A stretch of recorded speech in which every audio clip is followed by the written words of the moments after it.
Nous vous retrouvons avec beaucoup de plaisir ce soir encore sur RTI 1. Les titres à la une de l'actualité. Conseil des ministres aujourd'hui 6 octobre. Le gouvernement s'est entre autres penché sur la question de l'éducation nationale. Plusieurs mesures ont été arrêtées pour le bon déroulement de cette année scolaire 2021-2022. On peut noter le retour de la dictée et celui des coefficients pour certaines matières. Elle est à Genève, en Suisse. La ministre des Affaires étrangères, Kandia Camara, multiplie les rencontres en marge de la 72e rencontre du comité exécutif du HCR.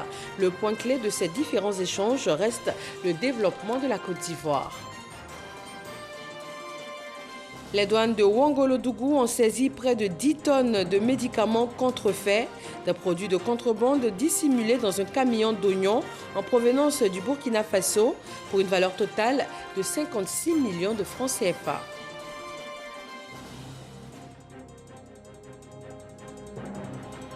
Et puis en Centrafrique, au moins 12 morts et 7 blessés suite à l'attaque de véhicules de commerce à une vingtaine de kilomètres de la ville de Bambari. Selon le préfet, l'attaque a été menée par l'UPC, le groupe armé le plus influent de la région. Bonsoir à tous. Dans l'actualité nationale, le Conseil des ministres, plusieurs sujets, le recensement général de la population et de l'habitat, les principales orientations de la rentrée scolaire 2021-2022, la construction et l'équipement du CHU d'Abobo. Awa Touré. Bonne nouvelle pour les populations d'Abobo. Les travaux de construction du centre hospitalier et universitaire de cette commune démarrent avant la fin de l'année. Décision prise au Conseil des ministres de ce mercredi 6 octobre, présidé par le chef de l'État, le président de la République, Alassane Ouattara. Le Conseil a adopté un décret portant ratification de l'accord de prêt d'un montant total de 50 millions de dollars US, soit environ 28 milliards 12 millions de francs CFA, conclu le 30 août 2021 entre la Banque arabe pour le développement économique en Afrique, la BADEA, et la République de Côte d'Ivoire en vue du financement du projet de construction et d'équipement du centre hospitalier universitaire d'Abobo, donc le CHU d'Abobo.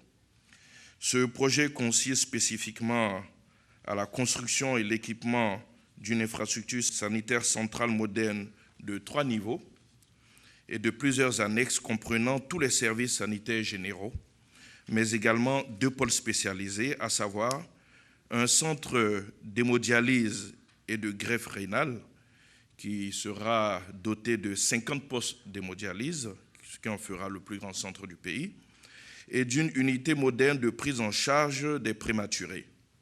Le futur CHU d'Abobo aura une capacité de 600 lits. Le rapport de mise en œuvre du projet de recensement général de la population et de l'habitat, également examiné par le gouvernement. Ce recensement se déroulera sur la période allant du 1er au 21 novembre 2021. Les activités mobiliseront au total 40 000 jeunes sur une période allant de 1 à 3 mois. C'est le lieu d'inviter toutes les populations à accueillir ces agents recenseurs et également à leur faire comprendre l'intérêt de ce recensement de la population. En attendant les résultats des États généraux de l'éducation nationale et de l'alphabétisation, le Conseil a adopté une communication relative aux principales orientations de l'année scolaire 2021-2022. Le Conseil a arrêté les mesures cadres ci-après relatives à l'organisation administrative et pédagogique de l'année scolaire 2021-2022. Au titre de ces mesures, il faut noter le retour de l'année subdivisée en 3 trimestres, totalisant 32 semaines, soit 1280 heures de cours. La réinstauration des compositions de passage en classe supérieure dans tous les niveaux de l'enseignement primaire du CP1 au CM1. Le passage de la formation des élèves maîtres de 2 à 3 ans comme institué en 2017. Le retour de la dictée afin d'aider les apprenants à améliorer leur sens de l'écoute et de compréhension et surtout leur capacité rédactionnelle. La différenciation des coefficients dans le premier cycle de l'enseignement secondaire avec le plus fort coefficient, en l'occurrence le coefficient 3 pour le français et les mathématiques, en vue de promouvoir l'enseignement de ces disciplines structurantes dont la maîtrise prédispose les élèves à s'approprier les compétences dans les autres disciplines. Le classement annuel des établissements privés en vue de créer l'émulation entre ces établissements et d'accompagner les parents d'élèves dans l'affectation de leurs enfants. Et enfin, je pourrais dire donc la confirmation ou plutôt la réaffirmation de la suppression des cotisations COJES. Le Conseil des ministres a par ailleurs autorisé l'organisation de la Journée mondiale de l'alimentation le 16 octobre 2021. Le thème retenu, agir pour l'avenir, améliorer la production, la nutrition, l'environnement et les conditions de vie. Le prochain Conseil des ministres est prévu pour le mercredi 20 octobre 2021. La ministre des Affaires étrangères est en ce moment à Genève, en marge des travaux de la 72e rencontre du comité exécutif du HCR. Kandia Camara a eu plusieurs séances de travail avec des personnalités du système des Nations Unies. Le point de notre envoyé spécial à Genève, Michel Digré. L'accueil est chaleureux et traduit la qualité des rapports entre la Côte d'Ivoire et le Comité international de la Croix-Rouge. Son président, Christophe Maurer, souhaite que la Côte d'Ivoire continue de jouer un rôle majeur dans son dispositif d'intervention dans la sous-région ouest africaine. Oui, j'ai été très content d'avoir ma première rencontre avec la ministre pour faire le point sur nos relations qui sont excellentes et pour la remercier de la bonne coopération dans beaucoup de domaines, droit international humanitaire et autres, mais aussi pour remercier la Côte d'Ivoire de son hospitalité pour les activités du CICR dans l'ouest de l'Afrique dans son ensemble. On a un centre logistique en Côte d'Ivoire qui est le plus important centre logistique pour nos opérations dans le Sahel. Après cette séance de travail, la ministre Kandia Camara est reçue par le haut-commissaire des Nations Unies pour les réfugiés qui a fait une importante déclaration à l'ouverture des assises de la 72e session du comité exécutif du HCR. J'ai profité du discours d'ouverture pour informer le comité exécutif que j'avais décidé de demander ce qu'on appelle la clause de cessation du statut de réfugié pour les Ivoiriens. Ivoiriens qui ont été déplacés par des centaines de milliers pendant des années et des années. L'évolution de la situation en Côte d'Ivoire, l'évolution positive vers la paix, vers la réconciliation, fait en sorte que nous pouvons invoquer cette clause de cessation. Cela veut dire que les pays voisins qui encore hébergent des réfugiés ivoiriens vont travailler avec nous pour effectuer le rapatriement de ceux qui restent et qui veulent entrer en Côte d'Ivoire, et pour ceux qui sont maintenant, parce qu'ils ont passé beaucoup de temps dans ces pays, veulent s'intégrer dans ces pays, on va travailler avec ces pays pour l'intégration. Cette décision prendra effet à partir du 30 juin 2022. C'est un exemple pour la région et le monde où il y a tellement de crises de réfugiés qui ne trouvent pas de solution. Donc vraiment, je voudrais profiter de cette occasion, à partir d'ici à Genève, à côté de Madame la ministre, de remercier le président Ouattara, qui depuis longtemps parle de cela, et remercier tout le peuple ivoirien pour les efforts qui ont été faits vers la paix et vers la stabilité. C'est une décision que nous saluons, nous, Ivoiriens, parce que notre souhait, c'est que tous les Ivoiriens se retrouvent en Côte d'Ivoire, se donnent la main pour continuer la construction de notre beau pays. Nous avons toujours souhaité que ces plus de 300 000 réfugiés reviennent en Côte d'Ivoire et effectivement, plus de 90% d'entre eux sont revenus.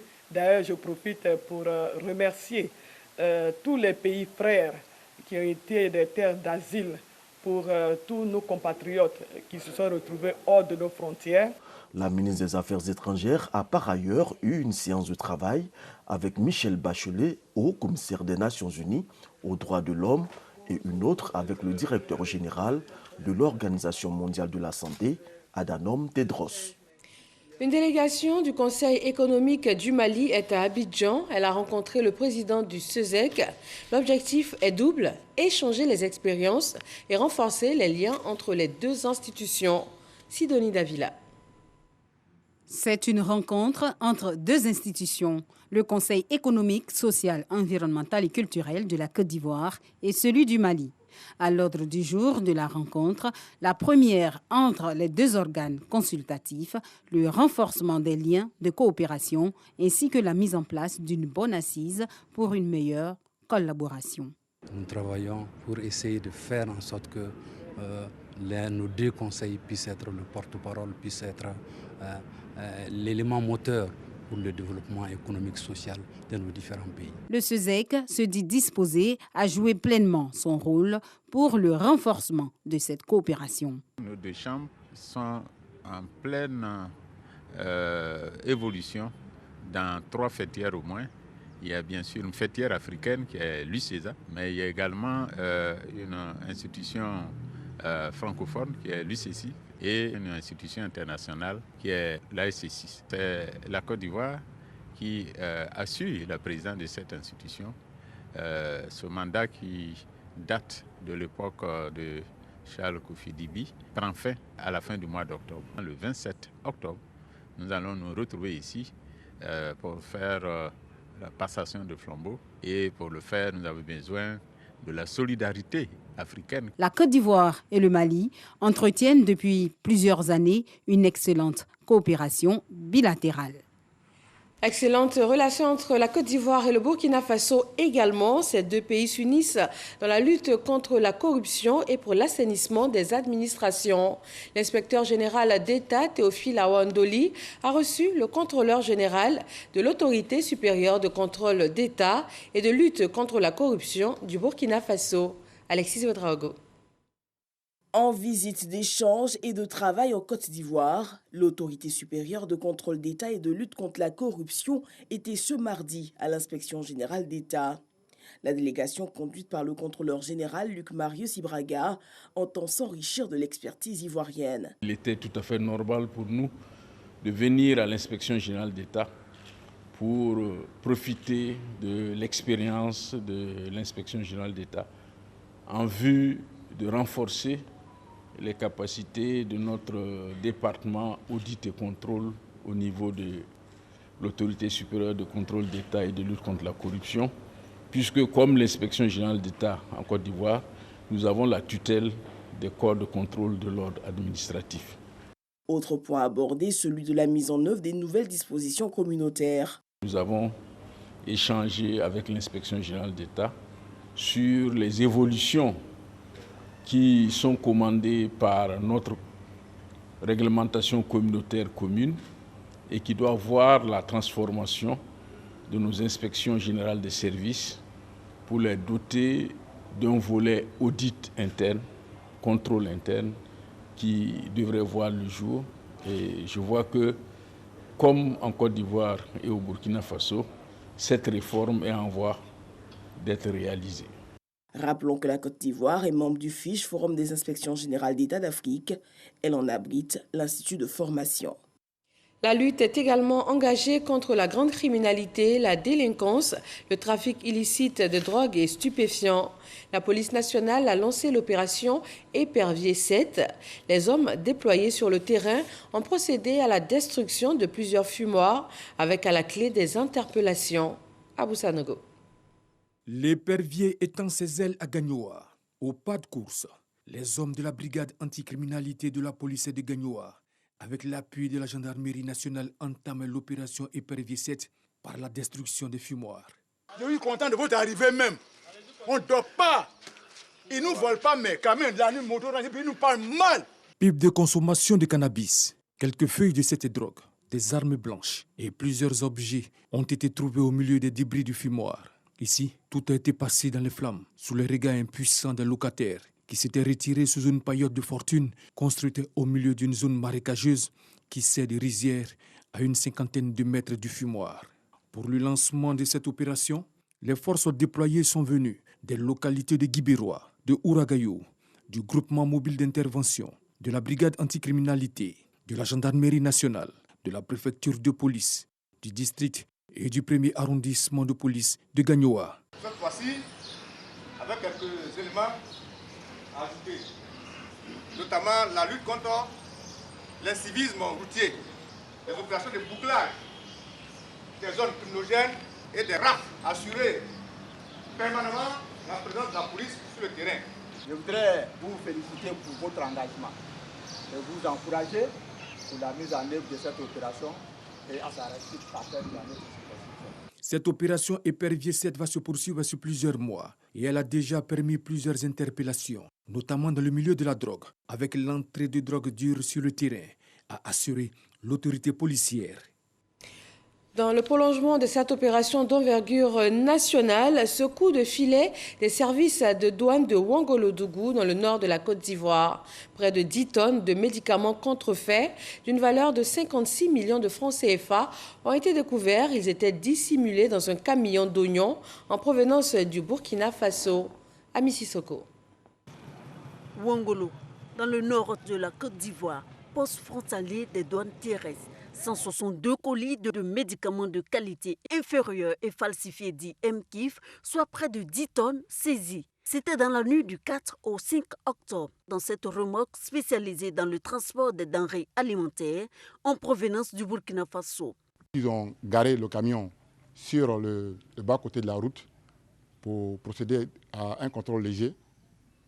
Sous les sacs d'oignons, ils ont découvert des sacs qui étaient autres que les sacs d'oignons. La fouille approfondie, nous avons découvert effectivement que c'était des produits prohibés à titre absolu. Des produits interdits, des produits dangereux. Ce qu'on appelle dans le jargon les MKIF.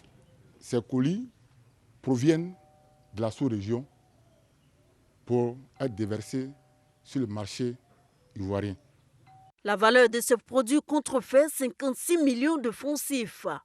Pour les soldats de l'économie, cette pratique frauduleuse n'est pas sans conséquence sur la santé des populations et l'économie ivoirienne.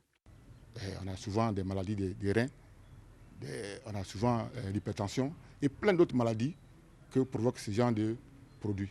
C'est effectivement une perte pour notre pays, mais une perte également pour ceux qui sont légaux, qui sont reconnus en Côte d'Ivoire ici. Et nous essayons de les appuyer. Pour l'heure, le camion a été confisqué. Quant aux faux produits pharmaceutiques, ils seront incinérés très bientôt. Les auteurs risquent jusqu'à 5 ans d'emprisonnement ferme. Et on passe à l'actualité sanitaire avec le point Covid de ce mercredi 6 octobre en Côte d'Ivoire.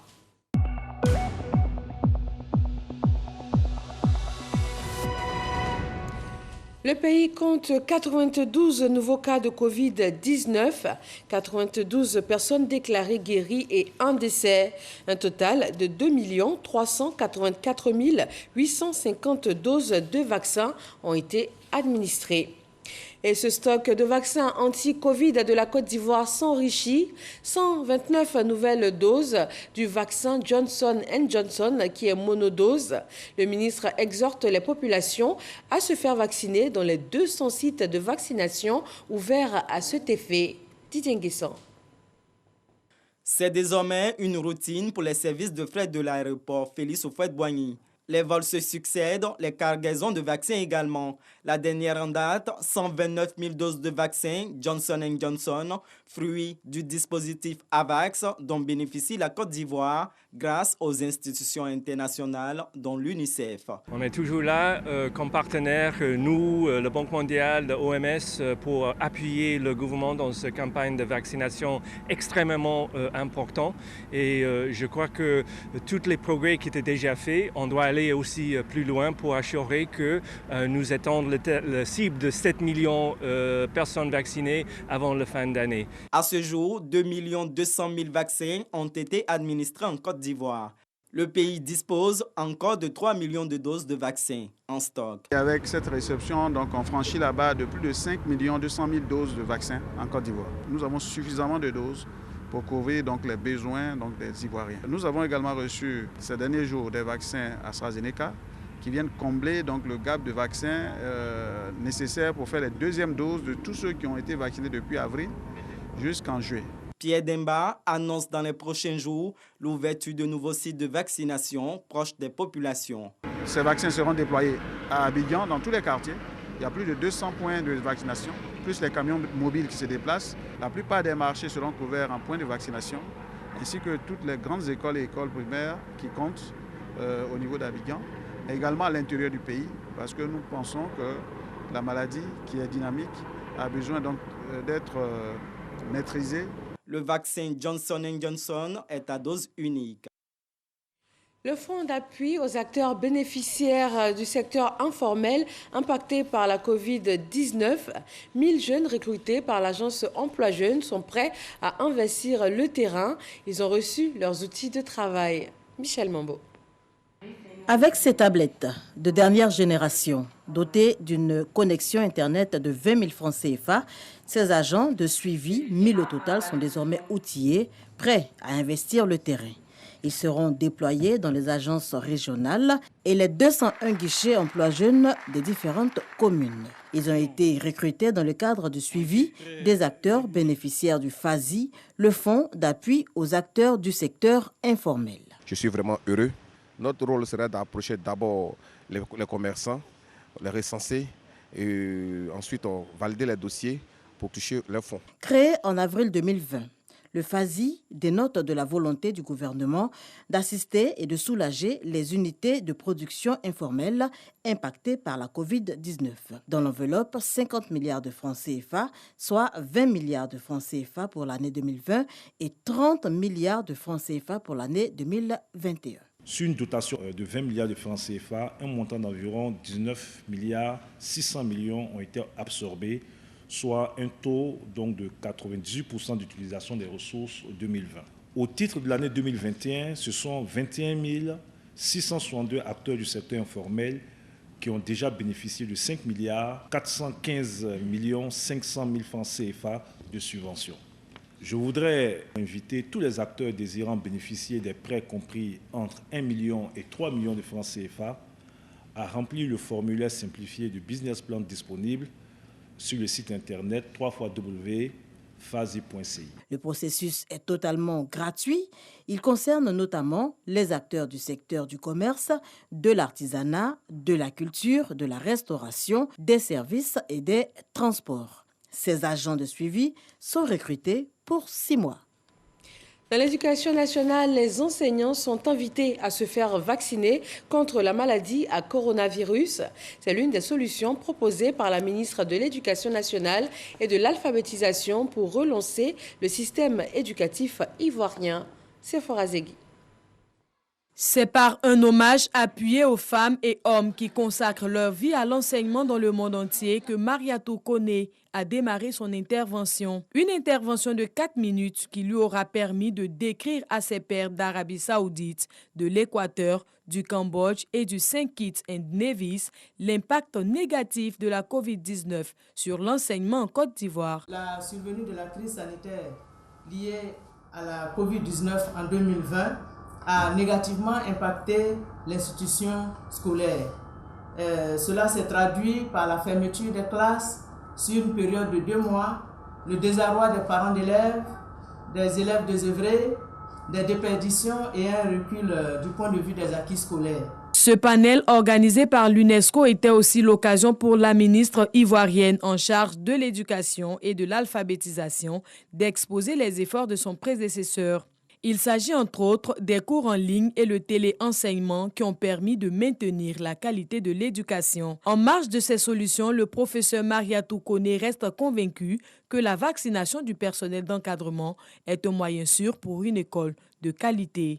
Pour l'année scolaire 2021-2022 qui vient de commencer, nous avons lancé une campagne Zéro Covid-19 à l'école en exhortant les enseignants et toute la communauté éducative à se faire vacciner et à respecter les mesures barrières. C'est à la faveur de la Journée mondiale 2021 des enseignants que cette table ronde par visioconférence a été organisée. Une journée mondiale qui avait pour thème les enseignants au cœur de la relance de l'éducation. Dans l'enseignement professionnel, les auditeurs des filières couture et pâtisserie des instituts de formation et d'éducation féminine ont repris eux aussi le chemin des classes. La rentrée solennelle a permis aux différentes directions générales de recevoir les directives pour de meilleurs résultats. Théodore Zouzou et Didier Nguessan. Avec 15 de moyenne sur 20, Sephora Nguessan de l'Institut de formation et d'éducation féminine IFEF de Tiasalé est première en couture adulte. Elle fait partie des 9 meilleurs auditeurs sur le plan national pour l'année académique 2020-2021. Les 3 premiers en couture adulte, couture enfant et en pâtisserie ont obtenu plus de 14 de moyenne sur 20. Elles reçoivent chacune des équipements pour leur installation. Une grande joie, c'est la grâce de Dieu au fait, parce que ce n'est pas évident, nous sommes nombreuses. Et si Dieu a permis à ce que ce soit nous, nous allons travailler pour faire honneur à notre maman. Nous sommes à la rentrée solennelle 2021-2022 des IFEF. Ces établissements permettent aux filles et même de plus en plus aux garçons déscolarisés ou analphabètes d'accéder à une formation qualifiante. Un rôle important de resocialisation pour lequel Nassine Batouré, ministre de la Femme, de la Famille et de l'Enfant, encourage les responsables pour l'atteinte des résultats qui leur sont assignés. L'année scolaire qui s'ouvre nous permettra d'affirmer davantage notre action en faveur des femmes et des jeunes filles.